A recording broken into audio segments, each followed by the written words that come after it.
की जय. आदरणीय शिक्षकवृंद आणि माझ्या प्रिय मित्र मैत्रिणींनो, आज छत्रपती शिवाजी महाराज यांच्या जयंतीनिमित्त सर्वत्र जो उत्साह आणि जल्लोष आहे तो पाहून मन भरून येते. पण या मंचावर उभे राहिल्यावर माझ्या मनात एक विचार येतो, ज्या पूर्वजांनी भूमी आपल्याला दिली, ज्यांनी स्वराज्यासाठी रक्त सांडले आणि आपल्याला आपला धर्म पाळण्याचे स्वातंत्र्य, त्यांचे ऋण हे खरोखर फेडू. शिवाजी महाराज केवळ जमिनीच्या तुकड्यासाठी लढा दिले नाही, तर त्यांनी या राष्ट्राच्या अस्मितेसाठी आणि आत्म्यासाठी लढा दिला. माझ्या प्रॅक्टिस टीचिंगच्या काळात मला काही गोष्टी प्रत्यक्षाने जाणवले.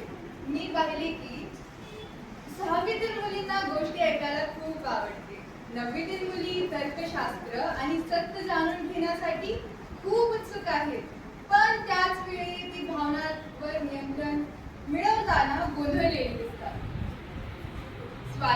सर्वात जास्त विचार करायला लावणारी गोष्ट म्हणजे 5वी, 6वी, 7वी, 9वीतील मुली विचार तर मराठीत करतात, पण त्यांना इंग्रजी माध्यमात टाकले गेले आहे. जेव्हा त्यांनी सर्जनशील विचार करायला हवा, तेव्हा ते इंग्रजी भाषेच्या दडपणाखाली ते वावरत आहेत. चुकीची इंग्रजी बोलली जाऊ नये या भीतीपोटी त्याने स्वतः एक भिंत बांधली आहे, यामुळे ती व्यक्त व्हायला घाबरत आहे. हे सर्व पाहून मला स्वामी विवेकानंदांचे एक वचन आठवले. ते म्हणाले होते, जर मला माझे शिक्षण पुन्हा घेता आले असते ना, तर मी केवळ तथ्य किंवा माहिती गोळा केली नसती, मी माझे मन एकाग्र केले असते आणि विरक्तीची शक्ती विकसित केली असते. कारण एकदा काही साधन, विकसित मन आणि शरीर तयार झाले की मी हवी ती माहिती कधीही मिळवू शकलो असतो. आजच्या शिक्षण पद्धतीवर जो मॅकॉले प्रणीत शिक्षण पद्धतीचा प्रभाव आहे, ते आपल्याला आपल्या मुळापासून लांब नेत आहे. आपण फक्त वरवरचे ज्ञान घेत आहोत, पण आपला स्वधर्म, कर्तव्यबोध काय आहे हे विसरत चाललो आहोत. शिवाजी महाराजांनी सर्व केले, कारण तो आपला स्वधर्म आहे.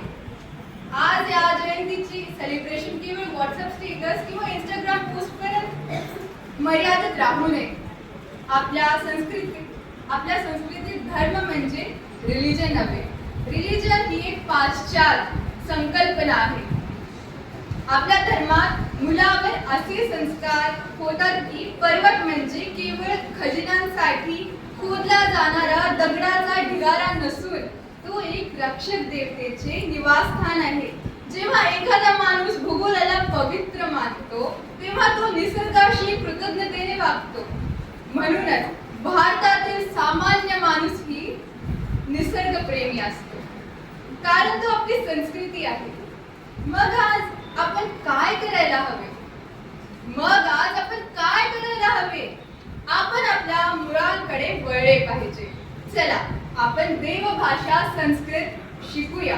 स्वामी विवेकानंद, श्री अरविंदो, सीताराम गोयल, राम स्वरूप यांच्यासारख्या महापुरुषांचे विचार वाचूया.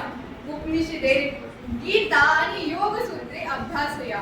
आपल्याला विवेक बुद्धी देणारे शिक्षण हवे आहे. स्वामी विवेकानंदांनी म्हटल्याप्रमाणे समाजातील एखादी चुकीची प्रथा बदलायची, त्यामागची गरज लोकांना सुशिक्षित करणे हाच एकमेव मार्ग आहे. आजचे युद्ध हे शस्त्रांचे नसून विचारसरणीचे आहे. आहे. एक आयडिओलॉजिकल वॉर आहे. लोकांचे मने हळूहळू बदलून त्यांना आपल्या मुळांपासून तोडले जात आहे. माझ्या शिक्षक मित्रांनो, आपण या युद्धातील योद्धा आहोत. लोकांना सुशिक्षित करणे आणि त्यांना स्वतःच्या समस्या सोडवण्यास सामर्थ्य बनवणे हेच आपले खरे सामर्थ्य आहे आणि हेच आपले शस्त्र आहे. एक गोष्ट नेहमी लक्षात ठेवा, तुमचा शत्रू तेव्हाच बलवान असतो जेव्हा तुम्ही स्वतःला कमकुवत समजता. मी परत बोलेन हे वाक्य, तुमचा शत्रू तेव्हाच बलवान असतो जेव्हा तुम्ही स्वतःला कमकुवत समजता. आज आपण सर्व मिळून एक शपथ घेऊया. छत्रपतीच्या या पावन भूमीत आपण या जगदंबेला प्रार्थना करूया.